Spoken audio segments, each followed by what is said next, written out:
ये एक दुखद घटना है। जिस तरीके से जहरीली शराब के कारण कई जाने गई हैं, कई परिवार तबाह हुए हैं। सबसे पहले मैं मृतकों के प्रति अपनी तरफ से, अपनी पार्टी की तरफ से मैं संवेदना व्यक्त करता हूं। वहीं इस मामले में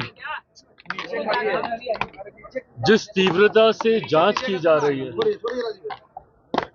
एसआईटी का गठन करके जिस तरीके से गिरफ्तारी इसमें की जा रही है, ये हमारी सरकार की गंभीरता को भी दर्शाता है कि इस मामले को कतई हल्के में नहीं लिया जाएगा और जो भी लोग इसमें दोषी हैं, भले वो जहरीली शराब के आयात को लेकर हो या उसके अवैध निर्माण को लेकर हो, किसी को भी इसमें बख्शा नहीं जाएगा। अगर इसमें स्थानीय प्रशासन में भी किसी की भी मिलीभगत है, उन लोगों के ऊपर भी सख्त कार्रवाई की जाएगी।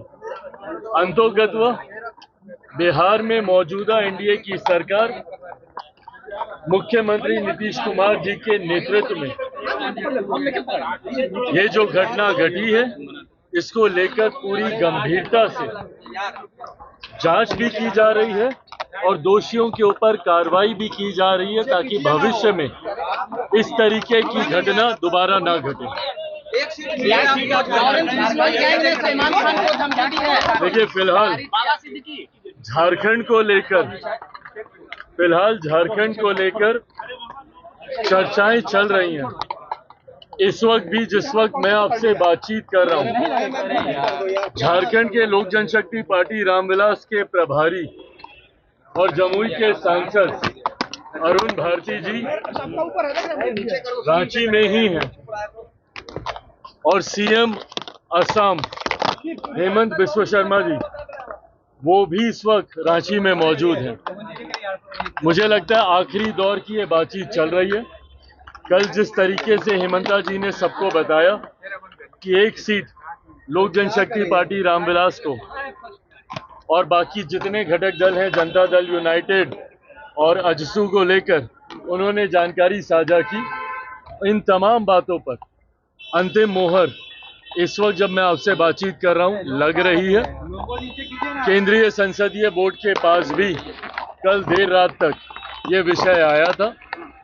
बोर्ड की सहमति के बाद प्रभारी झारखंड अरुण भारती जी इस विषय को लेकर हमारी राज्य इकाई के पास गए हैं। उनसे भी बातचीत हो रही है और गठबंधन के बाकी साथियों से भी बातचीत हो रही है। ये प्रस्ताव राज्य इकाई के माध्यम से केंद्रीय संसदीय बोर्ड के पास आया था। इस विषय को मैं स्पष्ट कर दूं कि ये जो उत्तर प्रदेश में उपचुनाव में लोक जनशक्ति पार्टी रामविलास चुनाव लड़ेगी, ये बात कल राज्य इकाई के माध्यम से वहां पर कही गई थी। पर ये बात एक प्रस्ताव के तौर पर राज्य इकाई ने केंद्रीय संसदीय बोर्ड के पास भेजा था, जिसको केंद्रीय संसदीय बोर्ड ने अस्वीकार किया है। उत्तर प्रदेश में लोक जनशक्ति पार्टी रामविलास कोई उपचुनाव में चुनाव नहीं लड़ने जा रही है। हम लोग सिर्फ इस चुनाव में, झारखंड में हम लोग चुनाव लड़ेंगे। इसके अलावा तमाम उपचुनाव में लोक जनशक्ति पार्टी रामविलास भारतीय जनता पार्टी का मजबूती से समर्थन करेगी। भले वो बिहार का उपचुनाव हो, उत्तर प्रदेश का उपचुनाव हो, महाराष्ट्र में विधानसभा के चुनाव हो, इस चुनाव में हम लोग सिर्फ झारखंड में हम लोग चुनाव लड़ेंगे। बाबा सिद्दीकी जी, उनसे मेरा भी पुराना परिचय रहा, उनसे मेरे भी खूबसूरत, मजबूत और पुराने संबंध रहे। ऐसे में उनका जाना मेरे लिए भी एक व्यक्तिगत नुकसान है। मैंने भी एक साथी को, उनके जाने में एक साथी को खोया है। ऐसे में मैं उनके परिवार के प्रति अपनी संवेदनाएं प्रकट करता हूं और साथ ही में उम्मीद करता हूं कि जल्द से जल्द उनके परिवार को न्याय मिले और दोषियों को कड़ी सजा मिले। देखिए, मुझे लगता है केंद्र सरकार और राज्य सरकार भी उनकी सुरक्षा को लेकर चिंतित है। हर संभव कदम उठाए जा रहे हैं ताकि उनकी सुरक्षा में किसी तरीके की कोई चूक ना हो।